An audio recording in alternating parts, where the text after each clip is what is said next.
Hello and welcome to Tech Raven. I'm Nigel and today I'm taking a look at the Hasselblad X2D 100C medium format 100 megapixel camera.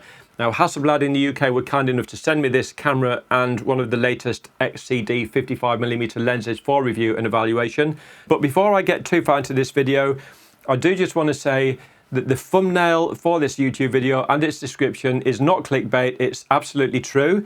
Now, as much as there are some fantastic things about this camera, the picture quality is amazing, no denying that, there is one big, huge problem with this digital system, be it the X2D or the previous X1. There's a major flaw with the system, and I'm absolutely shocked and flabbergasted that nobody on YouTube has actually brought this up. Now, it could be that they haven't researched it or investigated it enough or gone through the motions, or it could be that they're just a little bit sycophantic with their reviews, in that when a manufacturer like Hasselblad sends a YouTuber a camera like this for review, they're a little bit scared to say anything negative in case that company doesn't send them equipment anymore. Now, that doesn't actually bother me, because when it comes to camera equipment, be it Hasselblad, Nikon, Canon or whoever, or video production equipment or audio production equipment, because I do a lot of audio stuff as well, I don't mind if equipment manufacturers refuse to send me kit, because I've got several sources that I can get the equipment from anyway. I know a couple of managers from 2 photographic retail outlets and 2 music shops. One of my best friends owns a music shop. So I can get photography equipment and music equipment and video production equipment from many sources anyway, if any given manufacturer refuses to send me kit based on anything negative that I might say about it. So that doesn't bother me. I'm not a sycophantic reviewer, as anybody that watches my YouTube channel will tell you. I just believe in being honest, and this big dark flaw in the Hasselblad system is something that I just feel compelled to let potential customers know about before they go in for a system like this.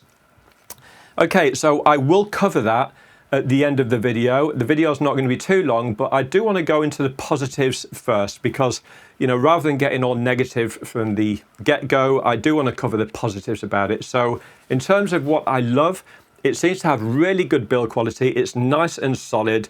And the image quality, there's no denying it produces absolutely stunning quality pictures, especially with these latest XCD series of lenses, which are probably the best lenses Hasselblad have ever made from an optical standpoint.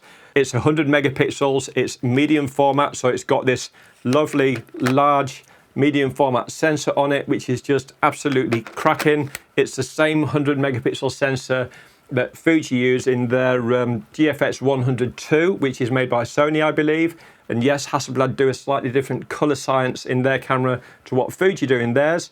Whether one is better than the other, that's a debate for the internet. Some people say the Fuji's got a hint of magenta cast, whereas the Hasselblad is a little bit more neutral.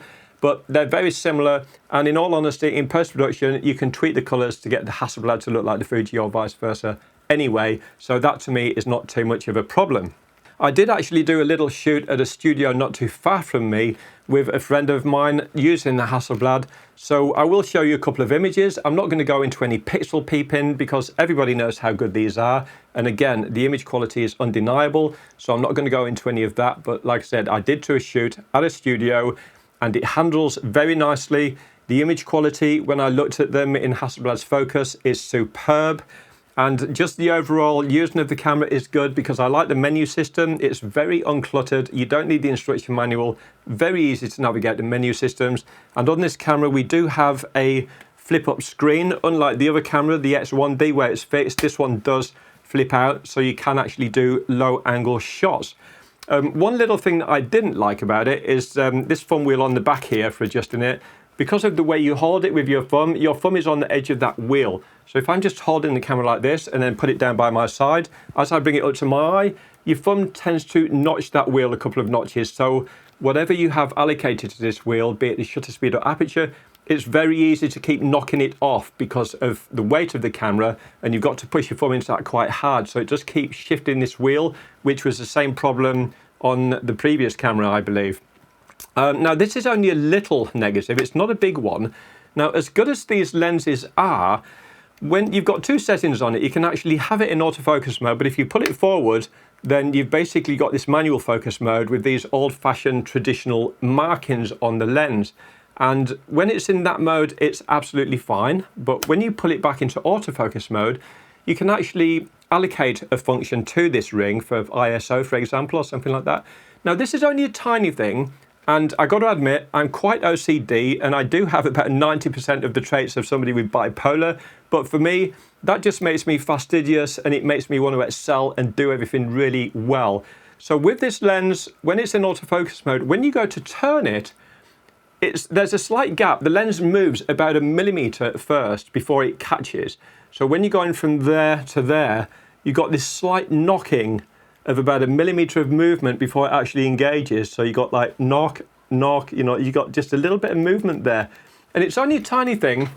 And again, it probably won't bother most people. But for me, you know, if you take this lens off, you're looking at that. That's like a, you know, a £3,500 lens, whatever it is, £3,800. It's not cheap. And I suspect the other Hasselblad lenses that have got this system will have the same thing. Now, given that these cost between £3,500, you know, £4,500, £5,000, whatever they are, that's expensive. Now, that wouldn't have been an issue on an older Carl Zeiss lens from the V system back in the 80s. Those lenses were absolute perfection, superb. That kind of thing wouldn't have crept in to the quality control on the production line. Again, it's only a small thing. Now, I'm not sure who made these lenses for Hasselblad. It used to be Fuji. Fuji outsourced them to somebody else, and then it went back to Fuji. I believe Nitto made them at some point. It might even be Casina now. I'm not too sure who makes them, but like I said, this little gremlin, it's only a small thing, but it has crept in there. Now, for me, that doesn't bode well for the future, because like I said, on the old Zeiss lenses from the 80s, that wouldn't have happened. The quality control on the production line for those lenses was absolutely perfect. So this had crept in. It's only a small thing, but like I said, it just causes an itch on my brain that I can't scratch. And again, it won't bother most people, but it's just something small that bothers me. Okay, naturally, I love the leaf shutter lenses. You've actually got the shutter in the lens itself, which means you can sync the flash at any speed you like, because you haven't got any curtain that's going to come encroaching in on the image. So I love the fact that you've got leaf shutter lenses. I've always loved that about any Hasselblad system, going right back to the V system. It's got a 7-stop in-body image stabilization system, which works very well. And I like the large 24-bit rear screen, this 3.6-inch screen. That's a lovely screen, absolutely fantastic. That's nice and clear, especially when previewing images in the field on the back of the camera when you're not tethered. Okay, there's no video recording capabilities in this camera, so anybody expecting to shoot video on it, I'm afraid you're going to be out of luck, but I see that as a positive. I love the fact that this is a dedicated photographic digital stills camera with no video capabilities at all. I've got a couple of Canon R6 Mark II full frame mirrorless cameras, and the reason I got two is I use one for stills and one for video, because I don't like the idea of sort of overheating the sensor, shooting at 4K, 50 frames per second or whatever, and just burning up the sensor, in all honesty. So I've got a camera that I use specifically for video. So I see that as a plus for this Hasselblad. I love the fact that they've done that. I'm not going to start speculating on whether it'll be a feature for the future or not, because who knows? I'm assuming possibly not, but I could be wrong there, but it's always wrong to speculate.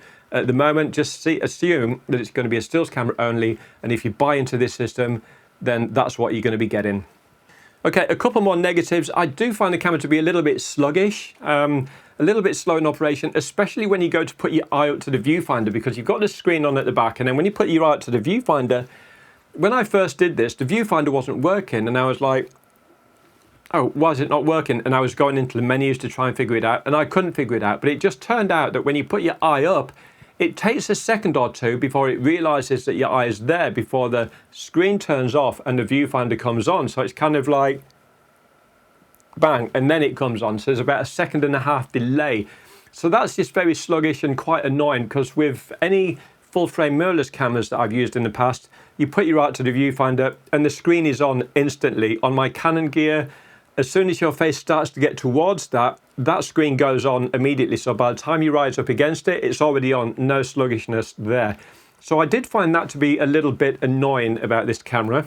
When it comes to eye tracking and face tracking, there is none. Again, a little bit of confusion with this one, but there's no eye tracking or face tracking. There's something called face detect.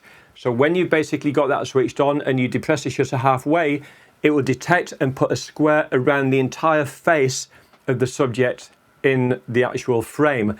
And then you have to push the button the rest of the way before it zips into focus and takes the shot. So if you've got the camera pointing at your subject and you depress the shutter button halfway, if the subject moves around the frame, it will track their face, as it were. It will detect there's a face there, but it is not focusing.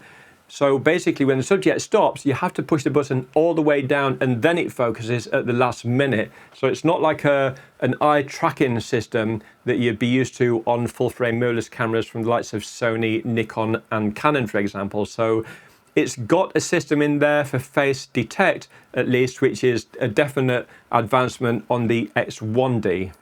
Now, there's something else that kind of irks me a little bit on this camera, and that's the fact that there's only one card slot for one CF Express card. Now, there is a built-in 1 terabyte drive in this camera, so you can still shoot redundant because you've got a 1 terabyte internal drive and the single card slot on the side of the camera for a single CF Express card. So you could put in a 1 terabyte CF Express card or a 512 gigabyte, for example, and shoot to both the internal 1 terabyte solid state drive and the card at the same time if you wanted to do it that way. Now, that's great because you've got a backup system there, but I'm just a little bit peeved that Hasselblad just didn't go for 2 card slots like they did with the X1D. There's 2 SD card slots, and that's great. Now, for some reason, unbeknownst to anybody, apart from the powers that be at Hasselblad maybe, as to why Hasselblad just went for the 1 slot and to go with a built-in 1 terabyte drive, flash drive or whatever it is, because it's built into the camera somewhere. And we all know that SSD drives, they go down, they pack up, whether it's in an iMac, a laptop, or any other device, they can give up the ghost. Just like storage cards, whether it's an SD card or a CF Express card, they can pack up. It's technology. So I just started thinking, and this is where I'm going to soon be getting to this big dark shadow over this whole system. I figured, what happens if that internal 1 terabyte SSD, whether it's a card that's soldered onto the motherboard or a drive soldered in there, I'm not too sure how it's implemented into the body, but if that packs up, and there's a chance it will, of course, it might not. You could have one of these cameras forever and it might never go wrong, but if it does, what happens then? So that's when I started to make some phone calls. Now, at this point, I pretended that I was a customer. I rang a couple of my local photographic shops. I said, I've got this camera, the internal drive's gone, what do I do? Now, I'm based in England, United Kingdom, so they all told me that Hasselblad don't have any service centres in the UK anymore. They've closed them all down. You've actually got to send the camera back to Hasselblad in Sweden.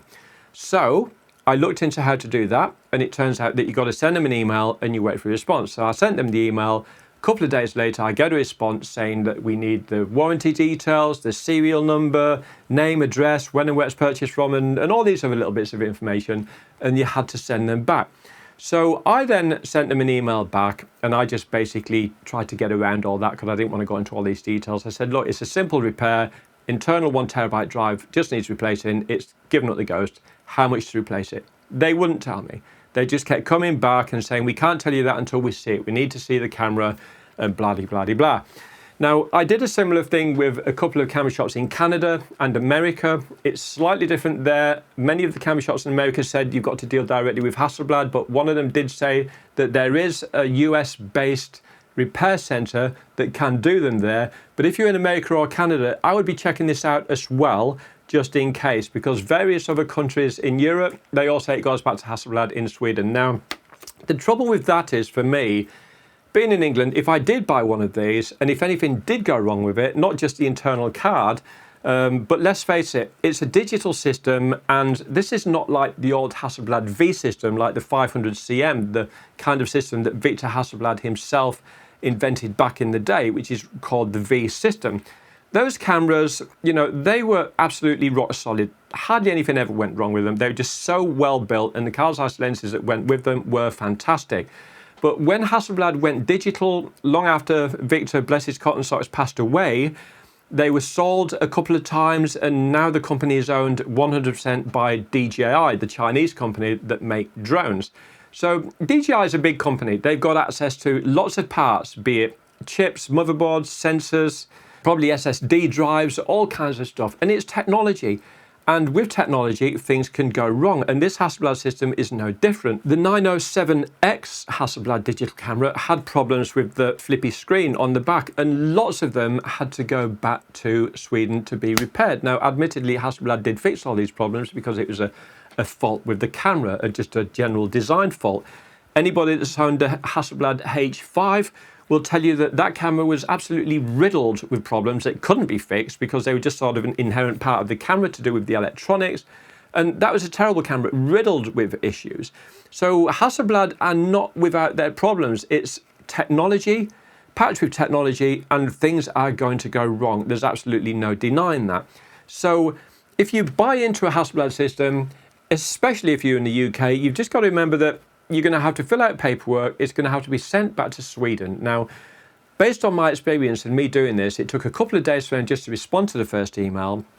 Now, if I'd have then sent them the warranty or all the details, or if it's out of warranty, just sent them my name and address, etc., etc., it's a couple more days for them to get back to you with the DHL tracking details. So we're now up to about 5 or 6 days, and it's going to be a couple of days after that before DHL collect the camera. So it's going to be a week from your initial email before DHL even collect it from you. Now, I know people think from the UK to Sweden, oh, it's only a couple of days, but it isn't. I've bought and sold quite a few things from eBay, from Europe, from France, Germany, Spain, and it's always 5 days to a week. So I've got to assume it's going to be about 5 days for that camera to get back to Hasselblad, and it's probably going to be a couple of days before they get it on the bench and look at it. So now we're now up to about 2 weeks from the date of your initial complaint with the camera. Okay, again, this is speculation if it goes wrong, and hopefully nothing will, but if it does, this is what you got to expect. Then they will send you an email with a quote, and that's going to be a couple more days by the time they look at it and get back to you with a quote, and then you have to either agree or disagree, or you probably won't disagree, you're just going to say yes, and it will be repaired probably within a week or two of that. So you're looking at a month approximately. At the very quickest, you're probably thinking 3 weeks, but it's going to be a month, possibly even up to 6 weeks before you get your camera back. So if you're a professional photographer in a studio with a medium format Hasselblad camera, you've got to expect to be without your camera for probably a month. Now, you're not going to get a free loaner during that time. You're going to have to rent one. And you want to look at the prices to rent one of these with lenses. They're not cheap on a daily basis. So you're going to have to consider that as well. So the camera's great, the build quality is fantastic, but just pray nothing goes wrong with it, because I wouldn't go as far as to say you'll be left out in the cold, but yeah, you're going to run into problems if anything goes wrong with it, because I think Hasselblad, like a lot of other companies, they've started to fall into this disposable mentality, whereas when it breaks, toss it away and get another one.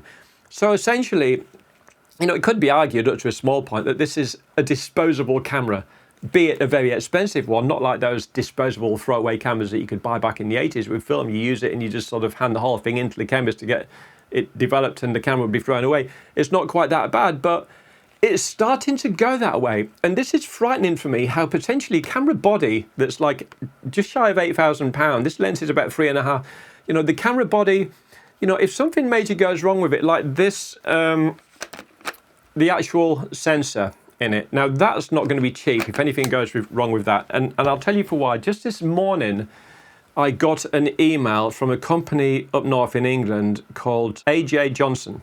They're superb camera repair centre. They specialise in repairing cameras, and that's it. They repair Canon stuff. In fact, I think they're an authorised Canon UK repair centre.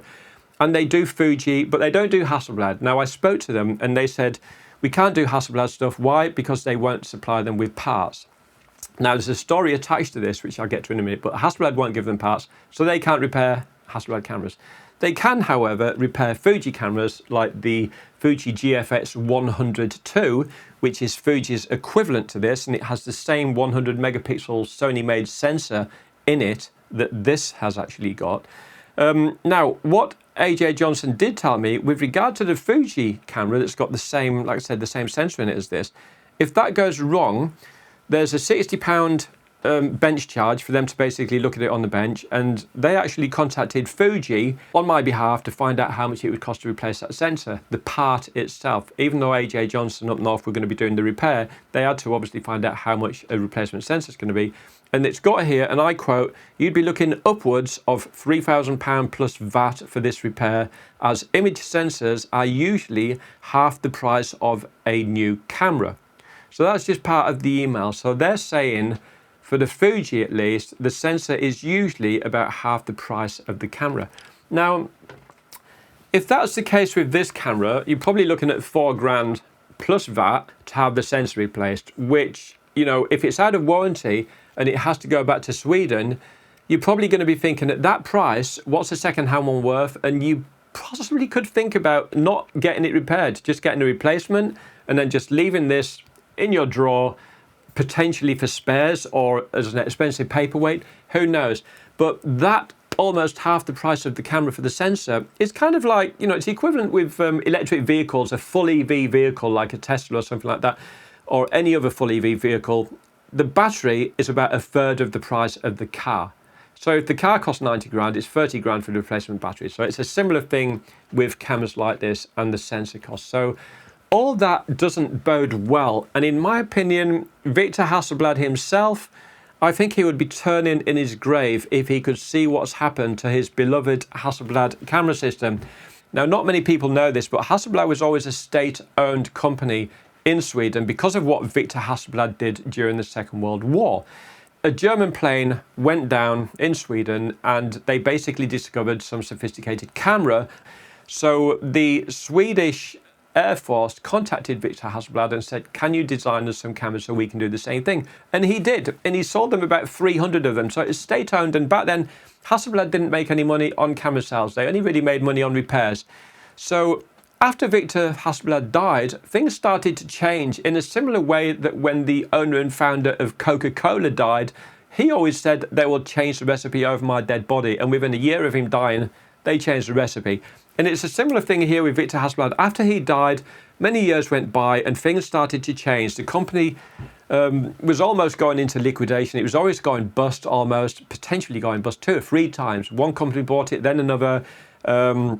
These days, it's owned wholly by DJI, the Chinese company. First, they bought a share in him, in Hasselblad, and then now they own the whole company outright. And since the digital era, Hasselblad have shut down most of the service centres, all of them in the UK, all of them in Europe pretty much, and in America there might be like 1. But the reason they've done that is because they want the cameras to go back to Sweden to get repaired there so they can make money. And that is the name of the game with Hasselblad now, which in my opinion, it just doesn't bode well, and it's a complete spin on its head from the days of the V system, cameras like the 500cm that Victor Hasselblad designed and invented. That system had been around for years, and there's still some fantastic repairers, certainly here in the UK, that repair the V system. Not that they need that much repairing, because they are just absolutely rock solid. Now, just a couple of other, I wouldn't say this is really a negative, but the file sizes are quite big. They're about 212 megabytes each for the file sizes. So if you're moving up from a DSLR or full frame mirrorless, then you're going to be into much larger file sizes. And depending on what software you use, I mean, these natural Hasselblad FreeFR files will work in Lightroom, and they'll work in Hasselblad's own software called Focus. And that's a good piece of software, but it's just a basic RAW converter with basic corrections. It doesn't do anything like what Photoshop does or Capture One or Affinity Photo. It's just basically a RAW conversion piece of software, Hasselblad Focus. So I use Capture One, and these files won't work in it because we all know that Capture One is owned by Phase One, and Phase One and Hasselblad, they don't like each other. You've got this big dick swinging competition between them. We're not going to let you use our software, blah, blah, blah, blah. Because Phase One want to sell medium format cameras. So you've got that sort of politics thing going on there. So if I was to own one of these, which I wouldn't because of all the reasons I've outlined about the repairs and potential reliability problems, but just more the fact that you've got to send it to Sweden and get it repaired. And with England post-Brexit, you've got extra paperwork to try and convince the import and export people that you're not buying an £8,000 camera, so you haven't got sort of extra expense for that. So you've got that hassle too. But for me, I would have to do the RAW conversion in Hasselblad's Focus and then save it as a 16-bit TIFF file and then bring that into Capture One or Affinity Focus as well, you know, losing a tiny bit of quality along the way. Admittedly, a 16-bit TIFF file is barely indistinguishable from a RAW file as to what you can do with regard to pushing and pulling it. Not quite as much, but it's kind of good enough. But I still don't like the fact that I would have to do that. Potential reliability issues. Again, this is speculation. The piezo, if that's how you pronounce it, IBIS system, is probably something similar, if not exactly the same as what other companies use, but it's not really tried and tested in this camera yet. Again, that's speculation, so I don't really want to paint too dark a picture on it, but that is something that you do have to consider and bear in mind as well. So would I buy one? Well, as you can probably guess, no. The camera's great, fantastic sensor, image quality fantastic, but the reason I wouldn't is because, you know, like I said, there's potential reliability problems. Now, this isn't just a Hasselblad thing. I use Canon. There's going to be potential problems with that too. This isn't a V system. So the V system was really reliable because it wasn't absolutely riddled with electronic things. You know, it's riddled with electronic gizmos and potential complications in the same way that a brand new BMW or Audi will be compared to a car from like 1978, which is going to have the mechanical complexity of a knife and fork in comparison. So it's not just a Hasselblad thing, be it Nikon, Canon, there's going to be potential reliability issues just because of the amount of technology in it. But like I said, the main thing is having to ship it back to Sweden, the mega expense of getting it repaired, because this is, let's face it, it's kind of a Rolls Royce of cameras. And if you own a Rolls Royce, if anything goes wrong with that, it's not going to be a £200 repair. It's going to be very expensive. And it's going to be the same with this. It's going to be, if that theory on the sensor being the value of about half the camera, it's going to be £4,000 for a replacement sensor. Who knows what the cost of replacing the internal 1TB flash drive is? That's not going to be cheap either. So it's going to be expensive, and you're going to be without your camera for a month, approximately. Could be a bit quicker. It could be slower because it's going to have to go back to Sweden, certainly if you're based in the UK or Europe. So no, I definitely wouldn't buy one. So would I buy the Fuji GFX 102? No, because Fuji have still got that base plate problem. I'll leave a link in the description below to another review that I did on another Fuji medium format camera. And the base plates, they're made out of this very thin kind of cast iron, and it just cracks and breaks. And a guy in America had this happen to him, and Fuji in America wouldn't let him have a replacement part. They said the camera's a write-off. So because of the build quality of the Fuji, especially that base plate, that would put me off buying it. Even though the image quality is in the same ballpark as this, I wouldn't buy it for that reason.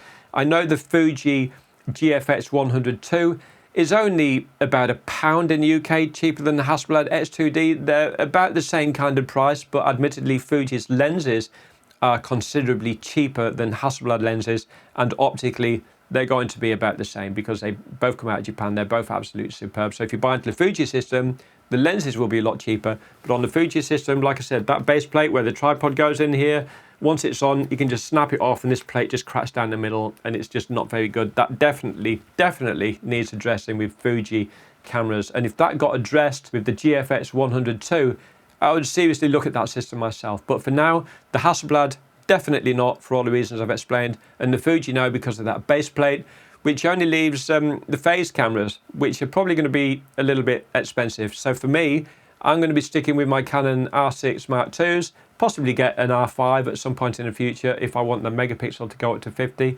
But yeah, I definitely wouldn't buy the Hasselblad system for that reason. Now, I know I'm painting a very dark picture with this. It's a great camera, but I just felt compelled to let potential buyers into this system know that buy it. Yes, it's a great camera, great lenses. It is expensive, but there could be issues with reliability. And if anything does go wrong with it, it's got to go back to Sweden, certainly from most of Europe and the UK. And it's going to be expensive to repair, and you're going to have your camera, well, not have your camera for a month or so. So there we are. If you like this kind of content, do subscribe, because I'm uploading content on camera equipment, video production equipment, and audio as well, because I do a lot of audio recording. So if you like that kind of stuff, do subscribe and look out for new videos. You've been watching Tech Raven. I'm Nigel. Until the next one, bye for now.